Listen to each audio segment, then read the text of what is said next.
It's your boy Jose from Big Meat Sports. Now, before we start this episode, please like, comment, and subscribe, people. It's a great page. We like to talk about sports.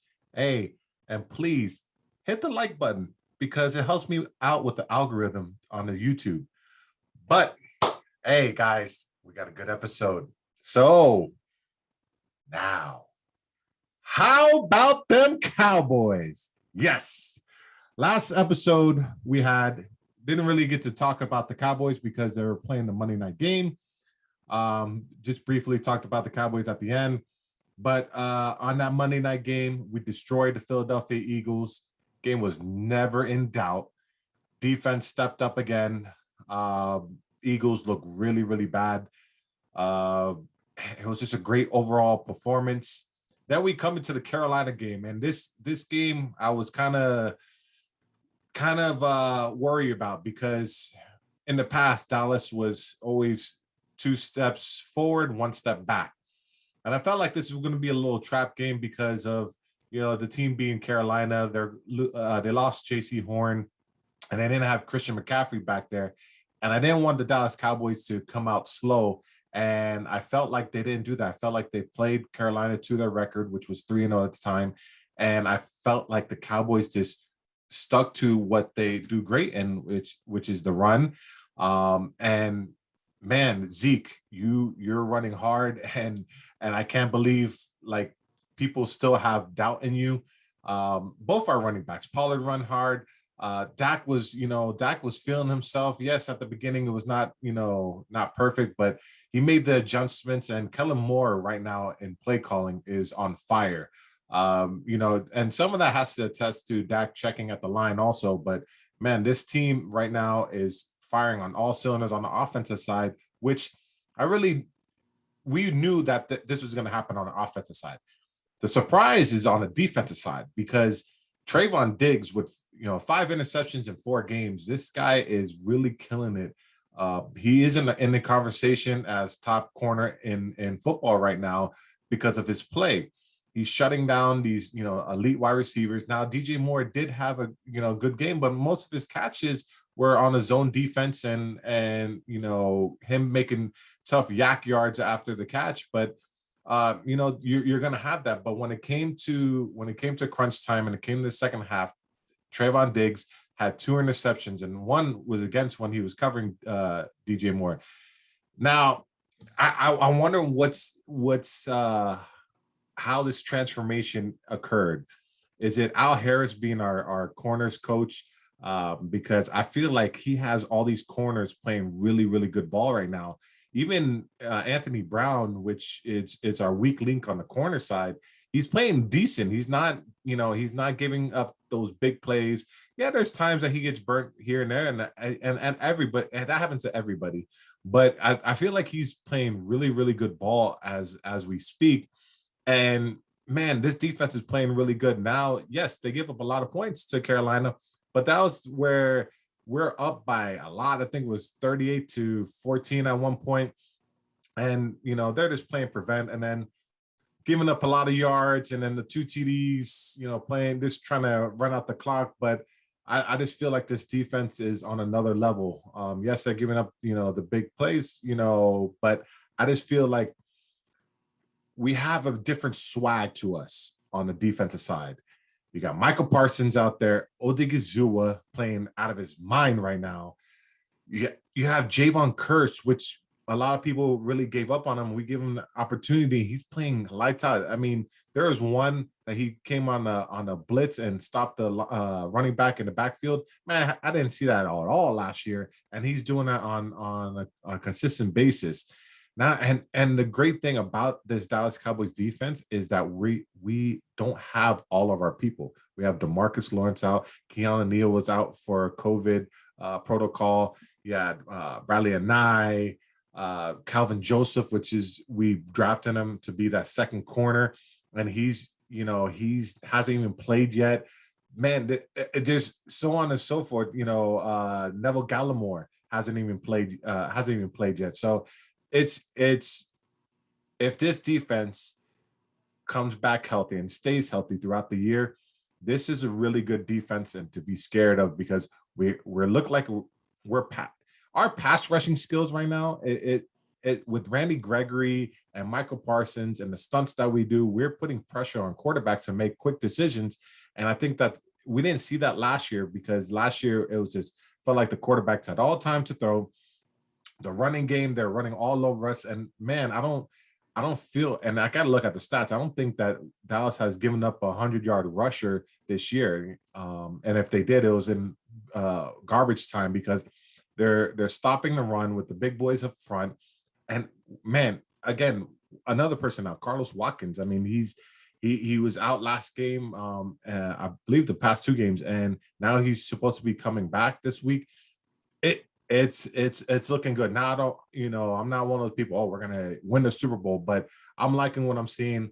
NFC in whole is got a lot of good teams. You got the Green Bay Packers, you got Arizona Cardinals, you got the Los Angeles Rams. So, this Tampa Bay Bucks, it's one of those times that you just gotta hope for the great matchup going forward, and when we get to the playoffs, because I do feel like Dallas can win the East. But man, this team is looking good and clicking on all cylinders, and I just want them to keep on doing. Now it's Giants week. I want to see how Dak comes out because this is the last team that he played was the Giants when he got injured. So this is going to be a good testament of where his mind's at. Though I know a lot of emotions are going to be, even though there's a lot of emotions on the Philly game, there's going to be just as much emotions just because I know it's residing in back of his mind that the last time he played, he messed up his leg versus the Giants. So, we'll see. We should win this game. Going to New England the following game, and then we have our bye. I mean, we have a really good chance of being 5-1 going into the bye. So, they just got to keep on playing how they're playing. And man, I can't. It's just high ceiling from here. The next game I want to talk about is the Colts and the Miami Dolphins. Now, I wanted to have this podcast with my dear friend JC, which is a diehard Dolphin fan, because he had he had a lot to say about this team, and he wanted to rant and vent on this team's performance so far, but he wasn't able to make it on the podcast today. Hopefully, we'll have him on the next one. But from my perspective on this Dolphins team, I just feel that one, they're making too many mistakes. I mean, you had a chance to get the punt. I think it was like 4th and 3. They're going to punt, and you get a offsides, which extends that drive for the Colts, and then they're able to punch it in. Then you have missed opportunities with passes. The wide receivers dropping passes. Then you get the botch punt by Grant again, and look, Grant is no longer there. And I don't know if it was because of that botch punt again, but he's no longer there, and they traded him to Chicago Bears for a 6th-round draft pick. But I'm trying to put my finger, and I feel like the discipline is I'm trying to put my finger on what's wrong with the Dolphins this year. Is it coaching? Is it discipline? Was it just, last year they just were on a hot streak and it's fool's gold? I mean, I still do believe that this Dolphins team as a whole is a decent team and a good team. They just got to put it all together. Now, yes, they have a backup quarterback in Jacoby Brissett, and it looks like he's holding on to the ball a little bit too long. And I feel like the concepts that they have on the offensive side is not going towards their strength, which is their strength is speed. But it looks like they're trying to go too much down the field and forgetting that their offensive line is really not that good. So most of the stuff that I saw was Jacoby Brissett, trying to scramble and trying to make some plays. But when he gets a ball out of his hands quickly, give it to your playmakers. They can make plays. I don't see the whole 5-yard slant to Devontae Parker or something like that. I haven't seen that, this year from the Miami Dolphins. And uh, it's a testament where, their record is what their record is. It's 1-3. I do think they can bounce back, but they're gonna have a difficult time this week coming up versus the Tampa Bay Buccaneers. Now, I'm not saying that it's going to be a blowout, but because Tampa Bay is not really playing really good on the offensive side, and Miami Dolphins pride themselves on the defensive side, and I just feel that this is going to be a closer game than what people are anticipating, because if you really look at it, the Tampa Bay Buccaneers defense is very suspect on the back end. Yet you can't run the ball on them, but you can pass the ball on them. One, that's possibly a good thing, because Miami Dolphins can't run the ball worth a lick, so they're going to be passing them most of the time. So, but like I just want to know what's like as a fan's perspective, and please comment on my Instagram page, Big Meat Sports podcast, and on the YouTube channel on what you think is wrong with the Dolphins. I think right now they need to start cleaning house, and it starts at the top, because whoever is helping with these drafting talent is not really hitting the ball. I mean, I think I read something that with the trade of Grant, the only person of that 2016 class is Xavier Howard, and I do feel that more as years gone on, the draft, they hasn't really hit on the draft. They got that boy from Clemson. His name's going blank on my mind right now, but he hasn't really produced. There's nobody. You had Phillips, which is, I don't see him as that elite pass rusher that they hope that you spend the first round to pick on, and that hasn't really happened. So I think it really happens at the top. Also, you need to fire your offensive coordinator. I know you have two, so at least fire one and make it a point that you need to start designing more plays and getting more creative in these plays and play design during the week and during in game, because you got to make adjustments during in game, and I don't feel like the Miami Dolphins do a good of a job on that. But man, these Dolphins, it's disappointing to see, because I really had a high hopes for them and making the playoffs. Granted, they're 1-3 and the season's still young, so they can still turn around, but it has to happen now. And I believe, I know everybody's talking about the Tua trade and what should do. And if you need some excitement or you need that little push, hey, even though I really like Tua, but it's one of those things that, I was watching another podcast today, and you kind of put yourself on that. You drafted a quarterback that's injury prone. You didn't think he was going to be injury prone when he came to the pros, but kind of looks like that. And it's the same thing with what the Niners are doing with Jimmy Garoppolo. He's injury prone. You can't rely on him. That's why they went on and got Trey Lance. So do you make the move for Watson now? Because as of now, he's not really technically suspended by a league. He can play. So you bring him in and try to get some spark into the offense. And by God, I mean, you have somewhat of a weapons. You have Devontae Parker out there, Gesicki, Will Fuller, again, looks like he got hurt again. That's another one but I think the Dolphins kind of really took a chance on him, because he is injury prone, always gets hurt in lower body injury. I think this time it's a hand injury, but the guy can't stay healthy, and he's a really good wide receiver, can take the top off on the offense, but he's not that. He can't be relied on, and the Dolphins need somebody to be reliable right now, and it's not that happening. But it's must win. To me, for the Dolphins, and when you're going up to Tampa and you're going to play Tom Brady, I believe it's a must win, and it's achievable, because look, my next segment, I was gonna go to the Pats versus Tampa Bay.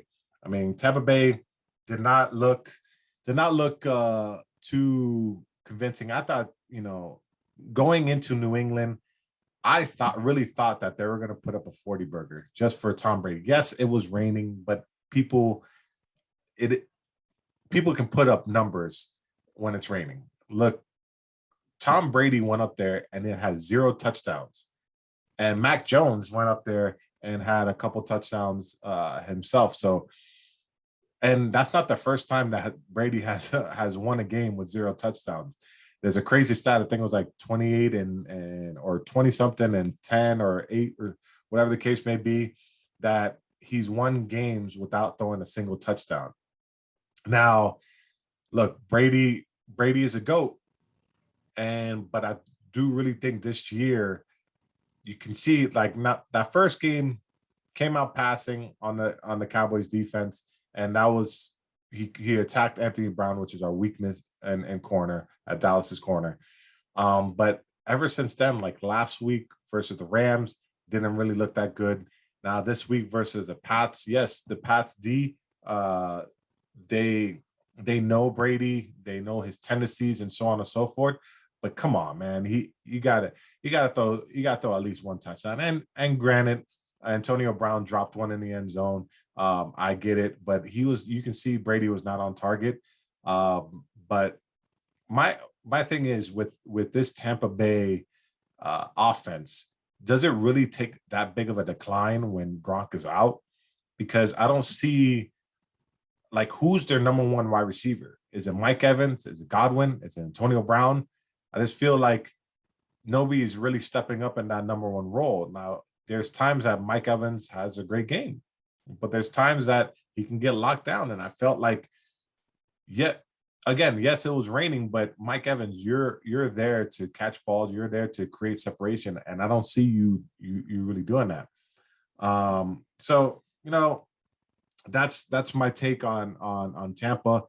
Again, Miami Dolphins, it's a must win, and going into Tampa, you got to go with that mindset of must win mentality, and I think they can do it.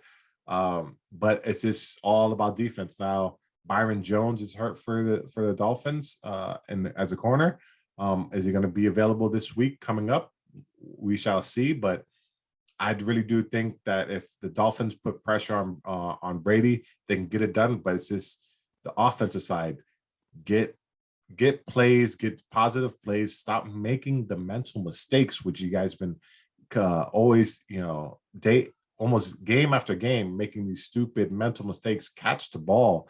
This is like the little things that get you the victory. The Miami Dolphins team is not doing. But it was a great week of football. On our bets, the bets that JC and I placed, I think we did. I think I got them all right. JC got them all right, almost all right, except for the Arizona and LA Rams game, which I picked the Arizona Cardinals and he picked the Rams. So if you placed any bets with us, you probably came up with some good money, and congratulations if you listen to me. It kind of sucks if you listen to JC, you probably just missed that bet. But yeah, that's it for this podcast today. Let me know what you think is wrong with the Miami Dolphins, and and what you think about the Cowboys. How far do you think the Cowboys can make it as a team in the playoffs, providing everybody stays healthy right now? But again, this is Jose from Big Meat Sports, and we'll catch you on the next episode.